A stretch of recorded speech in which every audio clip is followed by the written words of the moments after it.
తెలంగాణ రాష్ట్ర ప్రభుత్వం తరఫున పౌర సరఫరాల శాఖ మంత్రివర్యులు, సాగునీటి పారుదల శాఖ మంత్రివర్యులు పెద్దలు ఉత్తమ్ కుమార్ రెడ్డి గారి అధ్యక్షతన తెలంగాణ రాష్ట్రంలో రేషన్ కార్డుల పంపిణీ కార్యక్రమాన్ని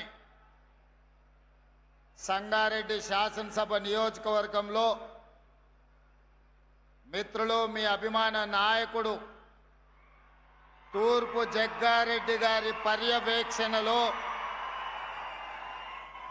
15 ఆగస్టు నాడు ఈ కార్యక్రమాన్ని ఏర్పాటు చేసి ఇది ఒక పండగ పర్వదినంగా మీ మధ్యలో జరుపుకోవడం నాకు తెలంగాణ రాష్ట్ర ముఖ్యమంత్రిగా అత్యంత ఆనందాన్ని కలిగించే సందర్భం. మిత్రులారా, ఈ నూతన రేషన్ కార్డుల పంపిణీ కార్యక్రమానికి నాతో పాటు జిల్లా ఇన్ఛార్జ్ మంత్రివర్యులు